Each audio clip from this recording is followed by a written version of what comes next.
You're very welcome back. For thousands of years, horses have captivated mankind, developing incredibly deep bonds with their owners. But it's been discovered that horses are intelligent enough to help us through some of the toughest times in our lives. Equine therapist Joe Slattery and equine specialist Niamh Harney, who are appearing next weekend at the Dublin Horse Show, are here with two beautiful animals to explain all. Good morning to you both. Good morning. Morning, Thank Joe. you for joining us. Hiya.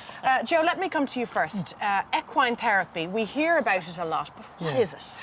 Well, it's kind of different because it's equine assisted therapy or equine assisted counselling or equine assisted mental health services, okay? Okay. So equine therapy has been around for many years for people with disabilities, people with autism and that kind of area. But what we're providing is for emotional and behavioural issues. So it's a mental health, it's focused on mental health other than disabilities. Okay, right. Okay. Because I asked you when we came out, who are these guys? Introduce us.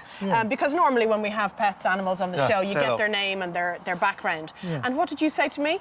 Well, what I'd like to do, like to give an example how the model works, is, well, what would you like to name them? You know, what might their names be? Because really what I'm interested in is what are you seeing and what it's bringing up for yourselves. Okay. Because, you know, the model is not about learning about horsemanship, it's about learning about yourselves by interacting with horses. Okay. Wow. So if you were looking at herself, what might you... Sugar. Sugar. Horse. Sugar. Horse. No, they're absolutely. So it's completely up to yourself. Can you sneaky tell us what their actual names are? No.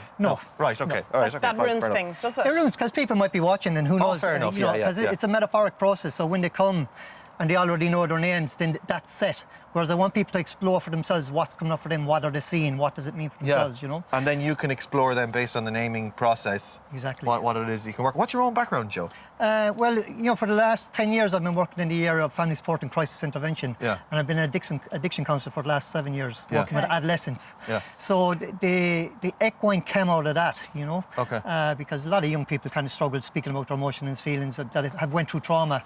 So when you're working with the horses, you don't have to share any of that stuff. You can feel it, you can process it. And the process, Joe, is it about working and being close to the horses, or is it ultimately building up to horse riding? No, it's totally ground-based. There's no horse riding whatsoever. Okay. And when we're doing the sessions, the horses are free. They're not under any restraints. Okay. So they're free to make choices. And in that, then they will pick up on different energies or different atmospheres that the young person is bringing in. And they act accordingly to keep themselves safe. And because they live in the moment, there's no judgment, there's no criticism. It's just honest feedback of what they're getting from you. And when you have that, then you can start working on, well, what's coming up for me? What's going on with the horses that they're behaving in this kind of manner? Okay. Why horses? Why not cats or something smaller and easier to feed, easier to manage? I'm going to let Niamh answer that because she's the equine specialist. Right. Okay. Well, then why horse? Like, what is it like? Is there something in a horse that makes it more sympathetic or empathetic? Well, they're a prey animal, so you know they have had to evade predators over millions of years. Okay. So they've evolved to instinctively kind of analyse and react to their surroundings and the creatures in it. So then you put people in the arena with the horses, and they're monitoring their environment and they're picking up what's going on. They're great at picking up body language, non-verbal cues.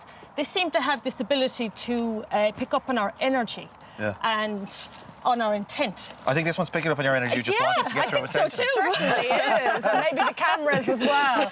But that's it, yeah. Have you seen the results in terms of, you know, what people get from the therapy, Niamh? Yeah, I mean, it's an experiential Is it a therapy. calmness? It varies. Okay. So it varies from person to person, what they get from the therapy. Yeah. So, I mean, for us, really, my job is just to observe the horses and watch what they do and then reflect that back possibly to the client or the group. Right. And their own interpretations come out of that. Okay. So it's really what matters for them that, you know, we facilitate that process. Okay. It's the equivalent of going in for a counselling room. So you're going in for counselling to your own personal development. And obviously when you become aware of triggers or stuff that happen to you, that's not always fun. So people get quite emotional, people get upset, people get happy. So, you know, it's not about going in to stay calm. It's going in to explore your own personal issues and concerns. And depending on what that triggers, you know, the result is someone might get emotional, someone might be happy. You know, it varies. Because we're all different, I suppose. Tell us about, is it mostly young people that you'd be working with, or what kind of age range of people? Well, the model is effective for all ages. Like we'll say, the Igala model that we work from started. Igala. Right. Okay. It started in America, and it's really big for PTSD for the military. So it's really good for trauma. So it's used quite right across the board. Okay. For me, because of my adolescent professional background, we work mostly adolescents and their families. Yeah. Okay. But in the back of that, when you're working with families, stuff comes up for parents, and you might end up with just the parents in there as well. Wow. So you're at the Dublin Horse Show next week. Yes. And can people just pop along, or do they need to book a session, or? No, we won't have the horses with us, so I'll be talking about the Igala model and you know how it works and giving examples of sessions we've had and what came out of those sessions.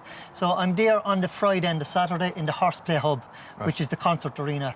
And I think it's 12:30 to 2 on the Friday. Okay. And 12 o'clock to 1:30 on the Saturday. Okay. Yeah. Right. I know the horse show itself is such a beautiful event to go along to in the RDS. So I'm sure you'll have lots of visitors. As well. Yeah. Hopefully it'll be a lovely Thank weekend. you, guys. They're a little bit confused out here this morning, I think, aren't they? They're getting giddy. They've been They're waiting not here the only all ones. morning. They're absolutely beautiful. Thank you, This one's coming guys. home with me. I've an artificial lawn at the back garden as well. Well, we know you need a bit of therapy, don't we?